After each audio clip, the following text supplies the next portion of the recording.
اس ذات بابرکات کا فضل و کرم، آج کا ہمارا سبق کلام مقدس، کلام الہی، قرآن مجید۔ قرآن مجید کا 12واں پارہ، سورہ مبارکہ کا نام ہود، اور اس سورہ مبارکہ کی 47ویں اور 48ویں آیت مبارکہ، اور ان دونوں آیات مبارکات کا موضوع یہ ہے کہ رب کائنات کی زجر و توبیخ کے جواب میں نوح علیہ السلام کی اللہ تعالیٰ سے دعا، اور اللہ مالک العلام رب الجلال والاکرام کی طرف سے نجات کی خوشخبری۔ رب کائنات ارشاد فرماتے ہیں، قال، سیدنا نوح علیہ السلام نے فرمایا، رب، اے میرے رب، انی بے شک میں، اعوذ بکا، آپ کی پناہ میں آتا ہوں، ان اسألک، یہ کہ میں آپ سے سوال کروں، ما، جو، لیسا نہیں ہے، لی، میرے پاس، بہی، اس کے حوالے سے، علم، کوئی علم، وَإِلَّا، اور اگر نہ، تغفر لی، آپ نے مجھے بخشش عطا فرمائی، وَتَرْحَمْنِی، اور مجھ پر رحم نہ فرمایا، اکن، میں ہو جاؤں گا، من الخاسرین، خسارہ پانے والوں میں سے۔ قیلا، یہ کہا گیا، یا نوح، اے نوح، اہبط، آپ اتر جاؤ، بے سلام، اس سلامتی کے ساتھ، منا، جو ہماری طرف سے ہے، وبرکات، اور برکتوں کے ساتھ، وعلی امم، اور ان تمام جماعتوں پر، ممن، ان میں سے، معکا، جو آپ کے ساتھ ہیں، وامم، اور ایسی جماعتیں بھی ہیں، سنمتعہم، ہم ان کو ان قریب فائدہ پہنچائیں گے، ثم، پھر، یمسہم، ان کو چھوئے گا، منا، ہماری طرف سے، عذاب علیم، دردناک۔ با محاورہ ترجمہ سنیے گا۔ سیدنا نوح علیہ السلام نے فرمایا، اے میرے رب، میں آپ کی پناہ میں آتا ہوں کہ میں آپ سے اس چیز کا سوال کروں جس کا مجھے علم نہیں ہے۔ اگر آپ نے مجھے نہ بخشا اور مجھ پر رحم نہ کھایا تو میں خسارہ پانے والوں میں سے ہو جاؤں گا۔ کہا گیا کہ اے نوح، ہماری جانب سے سلامتی اور برکتوں کے ساتھ کشتی سے اتر جائیے جو ہم نے آپ پر نازل فرمائی ہے، اور آپ کے ساتھ ان بہت ساری جماعتوں پر بھی، اور بہت ساری جماعتیں ایسی ہوں گی جنہیں ہم دنیا میں تھوڑا سا فائدہ تو ضرور پہنچائیں گے، لیکن پھر انہیں ہماری طرف سے دردناک قسم کی سزا کا سامنا کرنا پڑے گا۔ امام ابن کثیر رحمۃ اللہ علیہ نے ارشاد فرمایا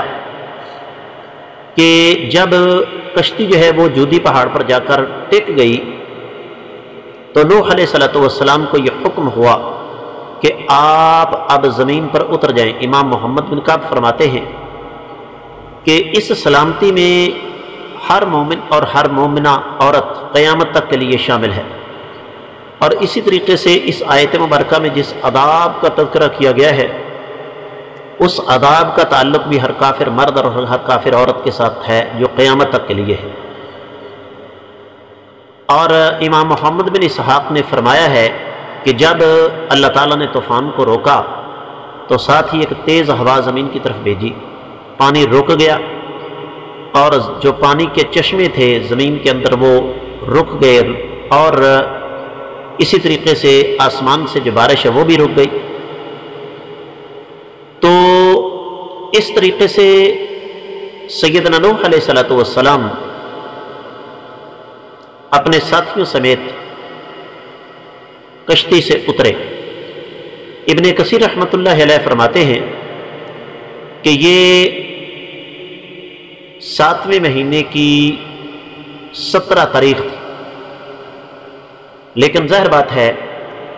یہ اسرائیلی روایات ہیں، ان کا اعتبار نہیں کیا جا سکتا، اور جس طرح کے پہلے یہ بات گزر چکی ہے کہ سیدنا نوح علیہ السلام نے کوے کو بھیجا جو واپس نہیں آیا، پھر کبوتری کو بھیجا تو یہ واپس آ گئی، اسی طریقے سے 7 دن مزید گزر گئے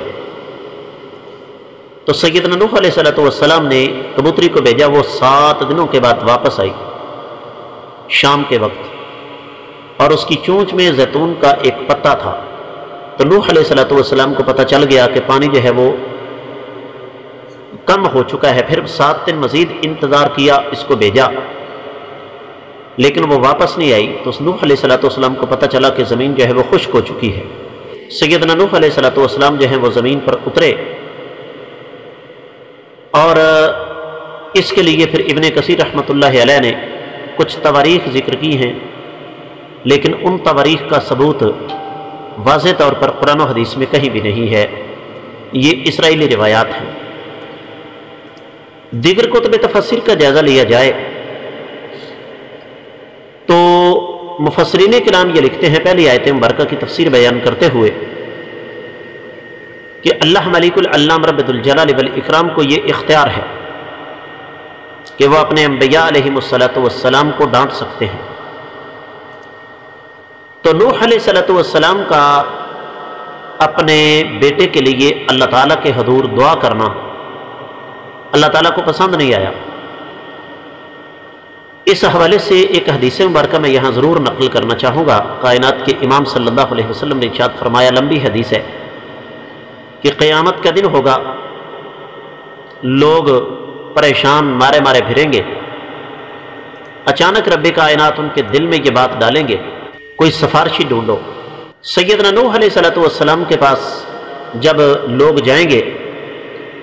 تو سیدنا نوح علیہ السلام اپنا عذر یہ پیش کریں گے کہ میں نے اپنے کافر بیٹے کے لیے اللہ تعالیٰ کے حضور دعا کی تھی،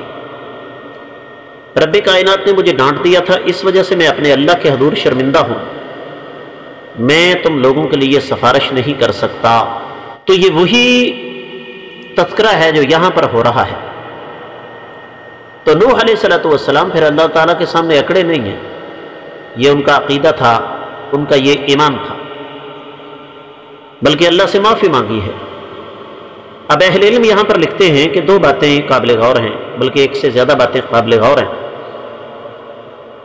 اور وہ یہ کہ نوح علیہ السلام کا اپنے بیٹے اس کے لیے دعا کرنا کو اللہ کی نافرمانی نہیں تھی، بلکہ یہ ایک اجتہادی غلطی تھی جس میں نیت بالکل درست تھی، اور یہ بھی ہمارے لیے ایک سبق اور درس ہے۔ پھر اسی طریقے سے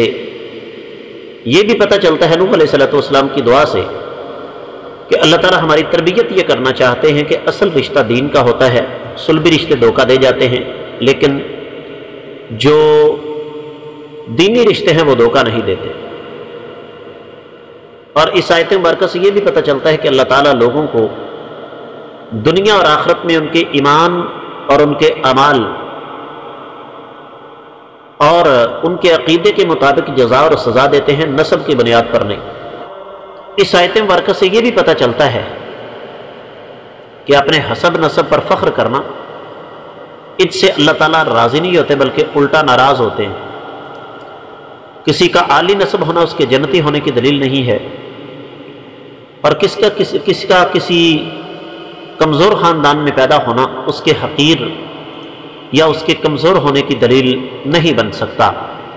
رب کائنات کا حکم ہوا سیدنا نوح علیہ السلام کو،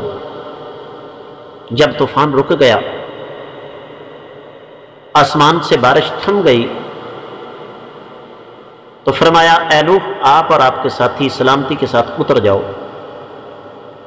اللہ تعالیٰ فرماتے ہیں سلام علی نوح فی العالمین، کہ سلامتی ہو سیدنا نوح علیہ السلام پر تمام جہانوں پر۔ تو اس سے یہ بھی پتہ چلتا ہے کہ انبیاء علیہم السلام معصوم عن الخطا اس معنی میں ہوتے ہیں کہ چھوٹی موٹی غلطی ان سے ہو جاتی ہے، کبیرہ گناہ نہیں ہوتا، تو اللہ تعالیٰ ان کی اسی وقت اصلاح فرما دیتے ہیں۔ قوم نوح پانی کے اندر غرق ہوئی ہے، اس کے مطلب ہے پانی اللہ تعالیٰ کا لشکر ہے۔ اور یہ جو بات ہے نا والا من معک،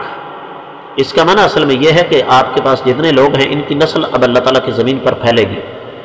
تو یہ اللہ تعالیٰ کی قدرت ہے کہ ان چند لوگوں سے اللہ تعالیٰ نے پھر آگے انسانی نسل کو پھیلایا۔ اور یہ جو دوسری بات اللہ تعالیٰ نے ہمارے سامنے اس آیت مبارکہ میں رکھی ہے نا وَأُمَمًا سَنُمَتِّعُهُمْ قَلِيلًا ثُمَّ يَمَسُّهُمْ مِنَّا عَذَابٌ أَلِيمٌ، اس سے مراد یہ ہے معزز خواتین و حضرات کہ کچھ ایسے لوگ بھی ہوں گے جو اللہ تعالیٰ کی بغاوت کریں گے، کفر کے راستے پر چلیں گے، تو رب کائنات یہ تو ہو سکتا ہے کہ دنیا میں ان کو تھوڑی سی مہلت دے دے، لیکن مرنے کے بعد ان کا ٹھکانہ جہنم ہے۔ تو ان دونوں آیات مبارکات میں ہمارے لیے کافی سارے اسباق ہیں، ہمیں ان پر غور و فکر کرنا چاہیے۔ اللہ تعالیٰ کی بارگاہ میں دعا ہے کہ اللہ تعالیٰ ہمیں سمجھ کر عمل کرنے کی توفیق عطا فرمائے۔ اس کے ساتھ ہی ان دونوں آیات کی مختصر تفسیر مکمل ہوتی ہے۔